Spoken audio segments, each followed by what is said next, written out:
पिया बसा समरिया समरिया समरिया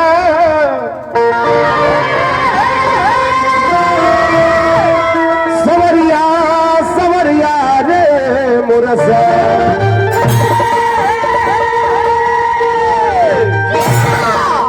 भजन गाते रहो, खड़ा हो जाना चाहिए। भजन गाते रहो, भजन तो तेरा कौशल पेश देत की तरह भीतरी गजन हो जाए। बबुआ हो पत्र कभी नाचो करो। संगीत का उत्पत्ति कहते कि ब्यास किसे कहते हैं? ब्यास संगीत का उत्पत्ति कहाँ से भई रहे बोलबो ना बोलबो छोड़ दे गुम हुए ना बोली है। संगीत का उत्पत्ति कहाँ से हुआ था? शंकर भगवान के डमरू के मनका से।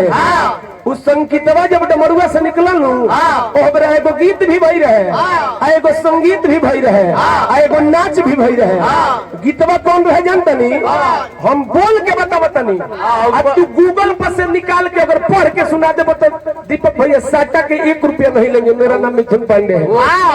इस मंच से अनाउंस कर रहा हूँ कि साटा का 1 रुपया नहीं लूंगा अगर ये गूगल पर निकाल के पढ़ के सुना देगा हमको। तो संगीत भई रहे कि जटा कवि गलत ज्वला प्रवाह पावित स्थले गली बलाम बलम विताम भुजंग तुंग मालिकाम डमक डमक डमक डमक नीरा डमक डमर वयम चकार चंड तांडवम तनो तुनो शिवा शिवम जटा कटा हसम ब्रह्मा परम मनिल पनिल धरी बिलो लवि चिबिल लरी विराजमान अमर ध्वनि खगो खगो तगत जलात भट्ट पावते किशोर चंद्र से खरे रति प्रशिक्षणम।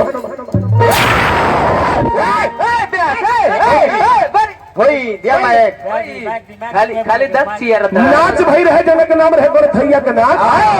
शिव तांडव स्टोट्रम मारी और निकाल के दिसे बोका पड़ा के पढ़ के सुनावे। यही जब तरह के बांध के छठी मई गले लटका दे। हमरे नाम मिथुन पड़े याद रखिए। हम बोकई नहीं करते हैं। ये जोकड़ई नहीं करे के।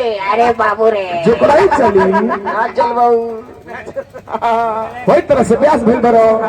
ई हई छपरा जिला है जे लोग भोटा त हमने के चली बनू त लोग मारी ना।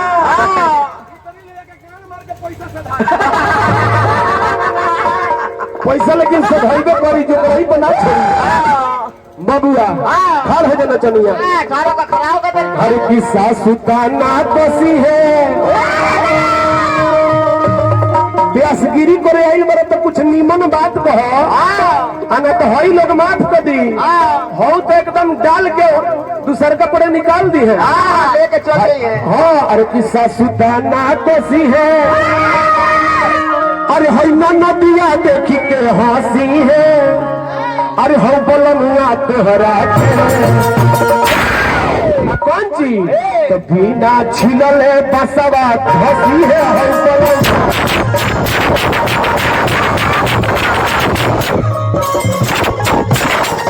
छिलले बसवा हंसी है।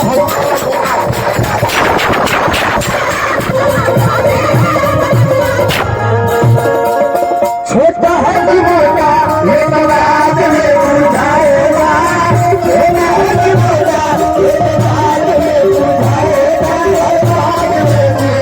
बुझाएगा।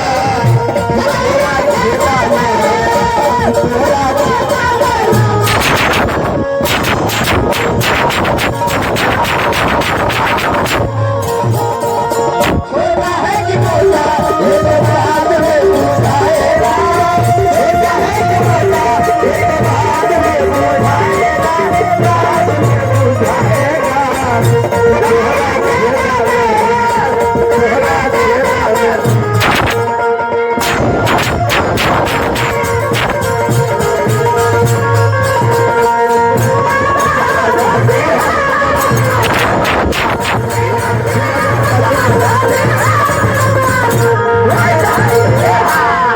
भैया नाम हुआ बता दे।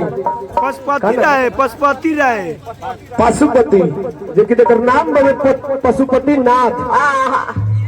आई कहनी हो यहाँ क्या के पैसा देनी हो तो यहाँ के कहते कि है कहीं पशुपति नाथ आ तहरा के हम गाँव हम तो ठीक बनी कि पशुपति नाथ अगर प्रभु आके हमरा के गाथे तरे तो ठीक तो हम तो मर जाए। तो हम तरह के गाथे का ना कहो। हम तरह के गाथे का ना कहो। छेड़ दी है